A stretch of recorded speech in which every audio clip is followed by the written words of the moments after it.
3살 버릇 80까지 간다. 잘못된 생활 습관 때문에 치아는 물론 얼굴 모양까지 망가지고 있는데 우리 아이 건강지키기 프로젝트 제3탄 치아 건강. 내 아이의 미소를 지켜라. 네, 눈에 넣어도 아프지 않은 우리 아이들의 건강을 위해서요. 자, 국민건강보험공단과 함께하는 우리 아이 건강지키기 프로젝트 그 3번째 시간입니다. 네, 그동안 소홀했던 자녀들의 건강 이번 기회에 점검해 보시면 참 좋을 것 같은데요. 네. 오늘은요, 아이들이 가장 가기 싫어하는 곳이지만 평생 동안 맛있는 음식을 먹기 위해도 아름다운 미소를 위해 꼭 가야만 하는 곳, 바로 치과입니다. 그렇습니다. 치과 맞습니다. 치과 치료 정말 중요한 것 같습니다. 옛말에 3살 치아가 평생을 간다는 얘기도 있지요. 자, 오늘 이 시간 소아 치아 건강에 도움 말씀 주시기 위해서 국민건강보험공단 일산병원의 치과 김정은 선생님 나와 계십니다. 어서 오십시오. 네. 안녕하세요. 자, 요즘에 이제 치아 교정들을 하는 아이들이 부쩍 늘고 있습니다. 왜 치아 교정이 필요한지 먼저 설명을 좀 해주시죠. 예, 일단 이가 불규칙하게 되면 식기 기능에 부담을 줄 수가 있기 때문에 네. 균형적인 얼굴 성장이라든지 발음의 장애를 초래할 수가 있습니다. 또한 이가 마찬가지로 불규칙하게 되면 칫솔질이 잘 되지 않기 때문에 네. 충치나 잇몸 질환이 생기기가 쉽게 되고 그로 인해서 입냄새가 발생할 수도 있게 됩니다. 그리고 아이들을 보면 손가락 빨기라든지 혀를 내민다든지 입을 벌리고 있거나 입으로 숨을 쉬는 그런 악습관이 있는 경우가 많은데 그럴 경우에는 그 균형적인 얼굴 성장을 이제 발달에 저해를 줘서 부종교합을 양상할 수 있기 때문에 네. 그럴 땐 조기에 검진을 받아보는 게 좋습니다. 네, 보통 전이에서 연고 치료 갈 때 네. 사실 부정교합이 굉장히 많이 발생을 할 것 같아요. 그렇죠, 그렇죠. 잘 네. 자리를 잡아야 되는데 네, 그렇지 맞습니다. 않은 경우에는 그 치아 교정 같은 경우는 소아들 같은 경우에는 뭐 어떤 아이들이 필요한 건가요? 예, 아이의 입을 검사를 했을 때 이제 어금니 쪽이 삐뚤삐뚤하다든지 아니면 앞니 쪽이 겹쳐 있다든지 그런 경우지. 그리고 전이가 빠져야 될 시기가 있는데 그 시기에 빠지지 않고 계속 전이가 남아 있다든지 아니면 그 시기보다 일찍 전이가 빠진다든지 그리고 앞서 말씀드렸듯이 손가락 빨기라든지 혀를 내민다든지 입을 벌리고 있거나 아니면 입으로 숨을 쉰다거나 그런 악습관이 있는 경우 그리고 이제 골격적으로 문제가 있을 텐데 앞니가 거꾸로 물린다든지 애기가 주걱턱 양상이 보인다든지 반대로 앞니가 너무 앞으로 튀어나오거나 깊게 물리는 경우는 이제 교정 전문의와 상담을 받아보시는 게 좋습니다. 그렇군요. 근데 이제 제가 상식적으로 생각할 때 뭐 유치가 아주 그냥 틈이 없이 이제 고르게 잘 나면 영구치도 따라서 뭐 그렇게 고르게 잘 나야 되는 거 아닌가요? 그렇게 생각하시는 분들이 많은데 네. 유치 같은 경우 특히 유치 앞니 같은 경우는 영구치보다 크기가 작습니다. 그래서 유치 앞니가 빽빽하게 배열이 되어 있기 때문에 뒤에 그 크기보다 큰 영구치가 나올 공간이 부족하기 때문에 영구치가 덧니로 나올 가능성이 많습니다. 그래서 유치가 빠지지 않고 남아 있을 경우에는 좀 보기가 흉하다 하더라도 듬성스러운 공간이 있는 경우가 이제 나중에 영구치가 났을 때 고른 치아를 위해서 좋습니다. 그렇군요. 그 뭐 저희 어머니하고 저하고 치열이 거의 비슷하세요. 이렇게 한쪽 옆으로 나온 것도 참 비슷한데 이 치열 상태도 어떻게 유전적인 걸 뭐 이렇게 봤습니까? 어떻게? 치열 상태라든지 특히 이제 악골 형태, 그 얼굴 형태라든지 그런 건 이제 유전적인 경향을 띠는 게 많은데 이제 보통 이제 부모뿐만 아니라 친척, 뭐 친가 쪽이든지 외가 쪽에 이제 주걱턱이 있는 경우는 그렇지 않은 아이들보다 그 아이 역시 이제 주걱턱이 될 확률도 많고요. 그 반대로 무턱일 경우도 많고요. 그리고 마찬가지로 이제 치열 악궁의 크기도 이제 유전이 되는 경우가 많은데 부모가 악궁의 크기가 작아서 이제 치아가 날 공간이 부족하기 때문에 덧니가 날 경우에는 아이도 그렇게 이제 덧니로 될 가능성이 많습니다. 하지만 이렇게 유전적인 경향을 띠는 경우가 많지만은 그렇지 않은 경우도 많기 때문에 뭐 후천적으로 악습관이 있다든지 아니면 이유를 알 수 없게 이제 부종교합이 생기는 경우가 많기 때문에 뭐 이상 현상이 아이에게 이상 현상이 있게 되면은 이제 교정 전문의의 상담을 받아보시는 게 좋습니다. 네, 치아도 참 부모님들 닮고 나오는 거 보면 참 신기해요, 아이들은. 그러니까. 그렇죠? 네. 재밌어요? 네. 네. 그리고 가지런하고 건강한 치아를 갖기 위해 어린이 치아 교정 어떻게 하는지 알아봤습니다. 화면 함께 보시죠.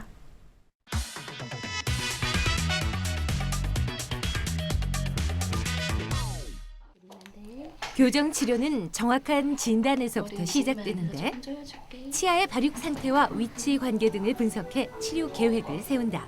부정교합은 일반적으로 치아의 위치 이상뿐만 아니고 치아를 담고 있는 위턱뼈와 아래턱뼈의 크기 또는 위치 이상인 경우가 대부분입니다. 따라서 얼굴뼈 전체에서 위턱뼈와 아래턱뼈가 어떻게 만나고 있는가에 대한 평가가 대단히 중요합니다.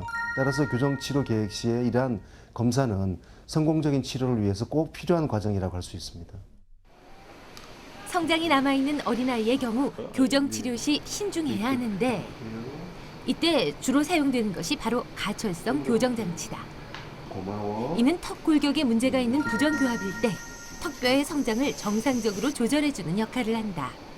가철성이라고 하는 건 치아를 아주 디테일하게 섬세하게 움직일 수 있는 방법은 아니기 때문에 그렇게 심각하지 않은 치아의 한두 개의 이동이라든지 또는 가끔은 턱의 위치를 바로잡기 위한 방법으로도 가철성 교정 장치를 써요. 예를 들면 아래턱이 너무 적게 자랐다든지 하면 좀 내밀어 준다든지 하는 방법의 가철성 교정 장치를 쓰기도 하거든요. 가철성 교정 장치는 종류에 따라 턱뼈의 성장을 억제하거나 촉진하는데 환자의 성장량과 습관, 교합 형태 등을 고려해 교정 장치를 선택하는 것이 좋다. 가철성 장치는 말씀하신 대로 큰 장점과 단점을 가집니다. 장점은 우선 장치 제작에 필요한 경비가 고정식 장치보다는 저렴하다는 장점이 있고요. 또 이 장치를 뺐다 꼈다 할 수 있기 때문에 심미적인 장점이 있습니다. 예를 들어서 아무리 성장기 아이들이지만 중요한 사회적인 이벤트가 있을 겁니다. 그럴 때는 잠깐 빼놓음으로써 심미적인 장점은 있습니다. 단점으로서는 정교한 치아 이동이 불가능하다는 점, 그리고 가장 치명적인 단점으로 치료 효과가 전적으로 아이의 장치 협조도에 따라서 좌우된다는 이런 치명적인 약점을 가집니다. 예를 들어서 장치를 끼지 않은 아이는 전혀 치료가 되지 않는다는 이런 치명적인 약점을 가집니다. 반면 고정성 교정 장치는 환자의 협조 없이도 치아를 교정할 수 있는데 이는 치아에 교정 장치를 장착하여 치아를 부분적으로 혹은 전체적으로 원하는 위치로 이동시킬 수 있기 때문이다. 이때 치아가 앞으로 밀리지 않게 공간을 유지하거나 치아가 나올 자리가 부족한 경우 공간을 확보하기 위해 고정성 교정 장치를 사용한다. 대부분의 고정성 교정 장치는 매우 제한이 되어 있고요. 물론 연구치열로 모두 갈게 되면 고정성 장치를 저희가 보통 바꾸게 됩니다. 그러나 이제 보통 성장기 아동 중에 쓰는 고정성 장치가 어떠한 턱 관절이나 혹은 성장 발달을 저해한다는 연구 보고는 거의 없고요. 대부분은 그 환자에 맞게 계속적으로 장치를 변형한다든지 장치를 조절해가면서 쓰기 때문에 별다른 큰 이상은 없습니다. 성장이 끝나거나 한창 성장 중인 아이들의 경우 치아 표면에 브라켓을 부착해 와이어로 고정시켜주는데 이는 성인 교정에 비해 교정기의 장착 기간이 상대적으로 짧고 불규칙한 치열과 골격 문제를 바로잡는 데 훨씬 더 유리하다. 아주 단순하게 치아 한두 개만 이동해서 되는 문제라고 한다면 뭐 가철성으로 뺐다 꼈다 하는 것들을 조금 일찍 시작할 수 있고, 그렇지 않고 치아 전체의 위아래를 하나하나 맞춰줘야 된다고 하면 고정성인 걸로 치아에다가 저희 브라켓이라고 붙이는 그런 철사를 이용해 가지고 철사의 그 복원력을 이용한 치아 이동들을 시키게 되는 방법들을 쓰게 되거든요. 가철성이 좋으냐 고정성이 좋으냐 이런 얘기들은 계속 얘기들이 있지만 그거는 이제 부정교합의 심각성이나 환자의 뭐 협조도나 이런 거에 따라 좀 다른 방법들이에요. 치열이 바르지 않으면 충치나 잇몸 질환이 발생하기 쉬우므로 교정 치료와 동시에 치아 관리가 중요하다는 사실 꼭 기억하자. 치아 교정 종류하고 치아 교정하는 모습을 봤는데 저는 어려서부터 이게 가면 왜 치과에서 나는 그 냄새 네. 있잖아요. 그렇죠. 이게 공포스러워요. 가장 네. 공포스러워. 화면을 보면서도 그때 생각이 번뜩 났는데 치아 교정 그러면 언제 하는 게 가장 좋은 시기인지요, 선생님? 네.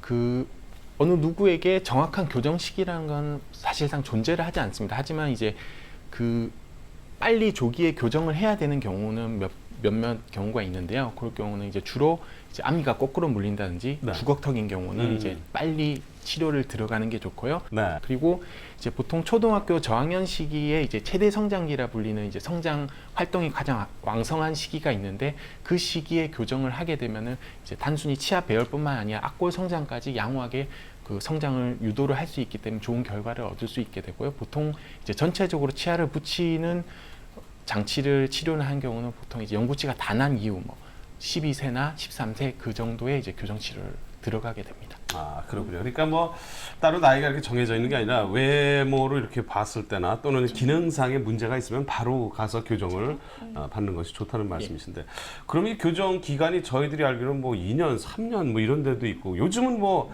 종류가 많아서 1년 반이면 된다. 그보다 더 짧은 것도 있는데 어떻습니까? 교정 기간을 어떻게 보시는지요? 예, 말씀하신 대로 보통 교정 기간은 한 18개월에서 보통 30개월 정도로 이제 생각을 하시면 되는데, 네. 뭐 개개인에 따라 이제 치료 기간은 뭐 차이가 납니다. 치아 이동 양상도 다르기 때문에.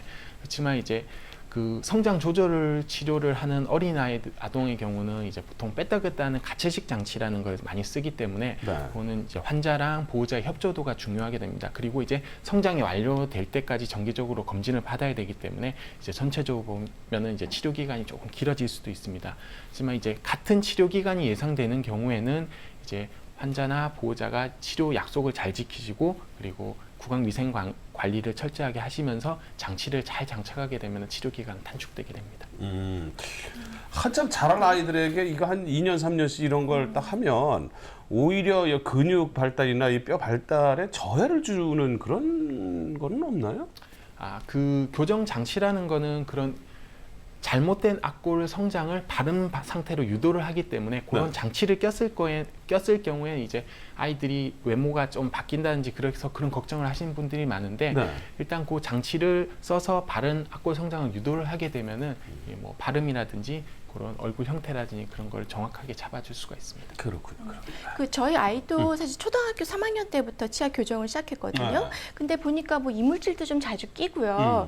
그래서 오히려 또 충치가 좀 발생이 쉽지 않을까, 그런 그럴 수도 우려가 있겠네요. 있거든요. 어떻습니까? 일단 교정을 하게 되면 이제 가장 중요한 게 이제 칫솔질입니다. 이제 칫솔질을 뭐 물론 교정 장치를 하든지 안 하든지 간에 칫솔질을 가장 중요하게 되면, 아무래도 교정 장치를 끼게 되면은 그 교정 장치가 생각보다 복잡하기 때문에 그런 부위에 음식물이라든지 뭐 여러 가지가 많이 끼기 때문에 그거를 그대로 칫솔질을 제대로 하지 않고 두게 되면 충치라든지 뭐 잇몸 질환이 많이 생길 수가 있습니다. 그리고 뭐 충치 이전 단계로 탈해라는 현상이 있는데, 그 장치 주변으로 이제 치아에서 무기질이 빠져나가면서 푸석푸석해지고 하얗게 변색이 되는 경우가 많습니다.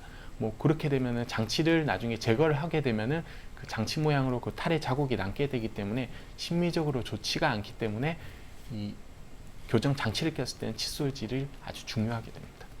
이게 예뻐지기 위해서는 고통이 다 따르는 법이에요. 그렇죠? No pain, no gain이라고 그러지 않습니까? 자, 그래서 저희가 충치 치료는 어떻게 하는지 물론 다들 잘 아시겠지만 화면을 준비했습니다. 함께 한번 보시죠.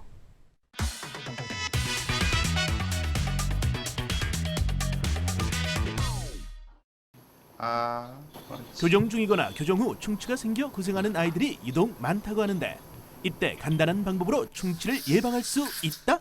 치아 표면에 불소를 뿌려주면 충치 걱정 안 해도 된다. 불소도포라고 하는 거는 매니큐어를 칠하는 거랑 비슷하다고 생각하시면 돼요. 입안의 이 치아들은 굉장히 험한 환경에 있거든요. 음식을 계속 씹어야 되고 항상 젖어 있고, 저희들이 매니큐어 칠하고 엄마들이 부엌일 많이 하면 금방 벗겨지죠. 하지만 발라놓은 것들이 꽤 갑니다. 그래서 충치가 생기기 쉬운 위치에다가 그런 불소 같은 것들을 발라놔주면 충치에 보호들이 되는 거죠. 근데 그게 전부는 아니에요. 어렸을 때부터 정기적으로 불소를 치아에 발라주면 30-40% 정도 충치 예방 효과가 있다. 그렇다면 충치가 잘 생기는 어금니 어떻게 관리할까? 어금니가 나온 직후 어금니에 충치가 발생하는 것을 막기 위해 실란트를 해주는데, 실란트는 어금니에 가느다란 틈새를 메워줌으로써 음식물이나 치태가 끼지 않도록 해준다. 실란트를 하는 거는 충치가 제일 많이 생기는 첫 번째 큰 어금니, 보통 만 6세에서 7세 사이 나오는데요.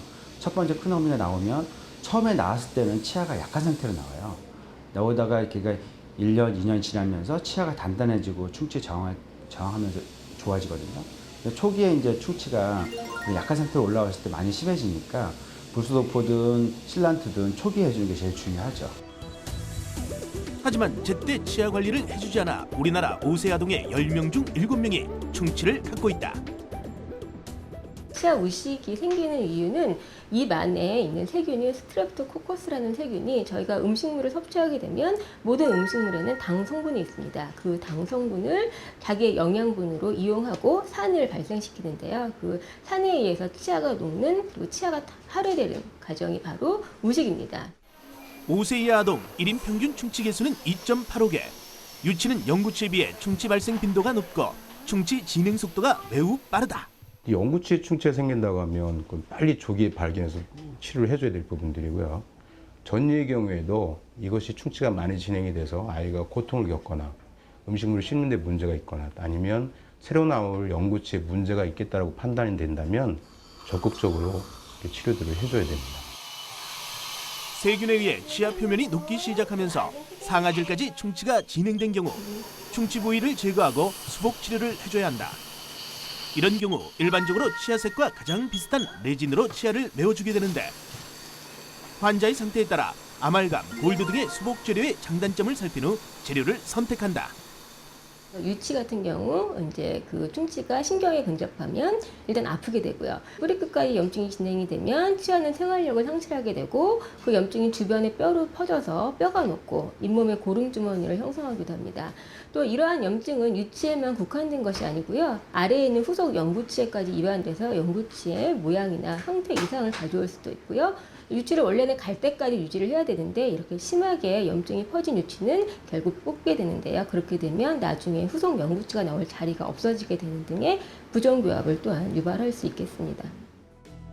치료 시기를 놓쳐 치아 신경조직까지 충치가 침범했다면 신경치료를 통해 충치를 제거하고 치관을 보철물로 씌운다. 더 심한 경우 치아를 뺄 수 있다고 하니까 충치가 생기지 않게 어릴 때부터 잘 관리하자. 네, 어린이 충치는 진행 속도가 성인에 비해 매우 빠르다고 하니까 초기에 잘 치료를 해야 될 것 같은데요. 네. 그 치아 교정 시 충치 외에 어떤 점을 좀 신경을 써야 되는 건가요? 예, 앞서 말씀드렸듯이 교정 장치를 장착을 하게 되면은 음식물이 잘 끼기 때문에 충치가 잘 생길 수 있고요. 네. 그거와 더불어 잇몸에도 염증이 발생을 할 수가 됩니다. 그래서 잇몸에 붓거나 피가 나고 뭐 아니면은 아프거나 그런 현상이 발생할 수도 있기 때문에 거듭 말씀드린 칫솔질이 가장 중요하고요. 그리고 다음으로 주의할 점은 음식물입니다. 이제 장치라는 거는 언젠가 떼야 될 장치이기 때문에 이제 완전히 영구적으로 붙여져 있는 장치가 아니기 때문에 빠질 수가 있게 되는데 뭐 단단하거나 질긴 음식 아니면 덩어리진 음식, 끈적끈적한 음식을 먹게 되면 그 교정을 치료를 할 때 사용된 철사가 변형이 되거나 네. 장치가 탈락이 될 수가 있기 때문에 이런 음식으로는 주로 오징어나 땅콩, 뭐 과일이라든지 무김치 그런 거를 이제 크게 베어 문다든지 그럴 경우에 그런 현상이 발생할 수 있기 때문에 그런 음식은 좀 삼가하시거나 잘게 잘라서 드시는 게 중요하고요. 마찬가지로 음식물을 드시면은 바로 양치질을 하시는 게 가장 중요합니다. 지금 말씀을 쭉 들어보니까 제가 필요한 거네요. 제가 그거 한 2년만 차면 한 20kg는 쭉 빠지겠네요. 먹지도 못하고 단 것도 거의 못 먹고 지금 그런 말씀을 해주시는데 자, 우리 어린이 치아 보호 연령에 따라서 이제 조금 그런 게 틀리겠죠. 치아 관리법이. 네. 네, 어떻게 그 뭐 평생 유지할 수 있는 방법 또는 뭐 가장 알맞는 방법은 어떻게 해야 되는지요? 네. 계속 제가 강조를 하면서 말씀을 드린 것처럼 이제 네. 칫솔질이 가장 중요합니다. 칫솔질. 이제 칫솔질을 잘 못하게 되면은 가장 큰 부작용으로 이제 충치가 생기게 되고 특히 아기들의 전이는 이제 충치에 이완될 확률이 많고 이제 한번 진행이 되면 심하게 진행이 되기 때문에 네. 그 유치가 조기에 그런 충치가 생겨서 유치가 조기에 탈락이 되면 그건 부정교합의 큰 원인이 되기 때문에 항상 이제 아이들이 양치질을 잘하는지 그걸 부모님이 체크를 해주셔야 되고요. 그리고 정기적으로 뭐 1년에 한 번, 6개월에 한 번 그런 식으로 이제 치과 의사의 정기적인 검진을 받는 게 가장 중요합니다. 그렇군요. 아이들이 가장 가기 싫어하는 것이 바로 이 치과라고 합니다. 우리 부모님들이 좀 예의주시하시고 아이들이 이게 충치가 있다 그러면 네. 빨리 조기에 없애주는 것이 아이들에게 가장 건강한 지름길을 주는 게 아닌가 싶습니다. 자, 국민건강보험공단 일산병원 김정은 교수님 오늘 말씀 고맙습니다. 감사합니다. 자, 이번 순서는 생활 속 건강 지침서죠. 고도일의 건강 백과 시간입니다. 네, 오늘은요 한쪽 다리가 당기듯 아프고 저릴 때 의심해 볼 수 있는 좌골 신경통에 대해 알아보겠습니다.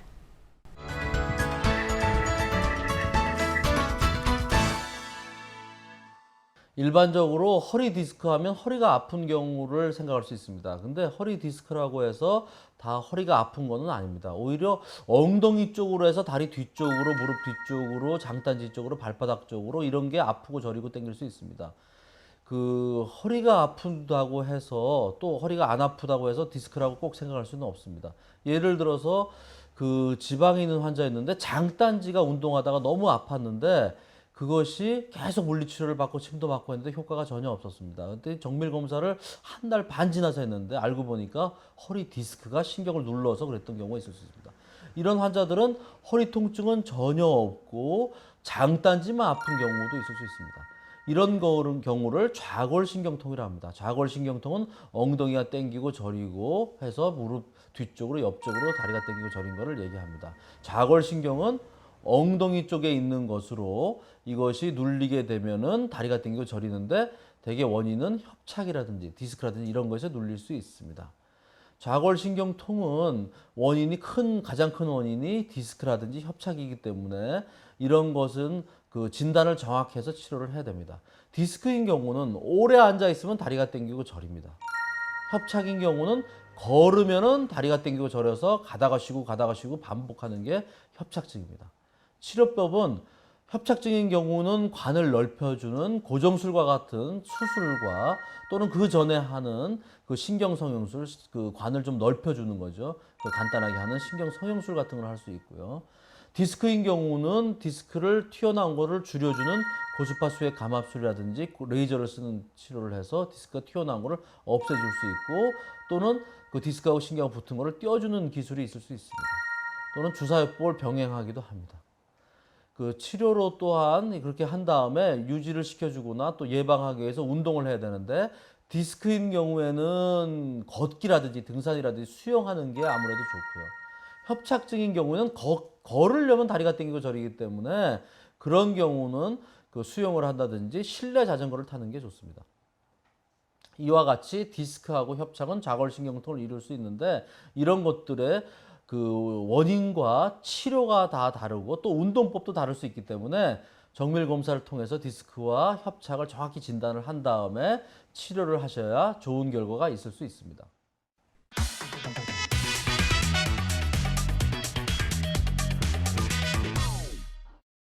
네.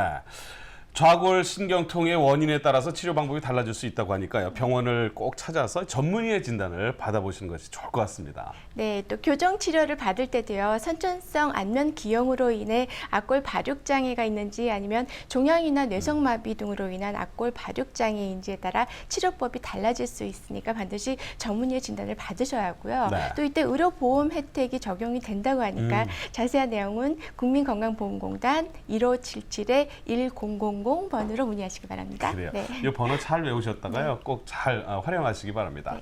자, 이뿐만이 아니고요. 만 6세 이상 어린이의 경우 치아 홈 메우기를 할 때 충치가 발생하지 않는 건강한 치아에만 보험이 적용이 된다고 하니까요.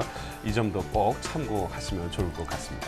해외에 계신 동포 여러분들 그리고 오늘 시청해주신 여러분들 감사드리고 오늘 한번 어린이들 치아 한번 이렇게 눈여겨보시는 그런 하루 됐으면 합니다. 저희는 여기서 인사드립니다. 여러분 고맙습니다. 또래보다 작은 우리 아이. 엄마 아빠가 작아서? 아니면 다른 병이 있어서? 왜 유독 내 아이만 자라지 않는 걸까? 다음 이 시간에는 국민건강보험공단과 함께하는 우리 아이 건강지키기 프로젝트 제4탄 우리 아이 키에 대해 알아봅니다.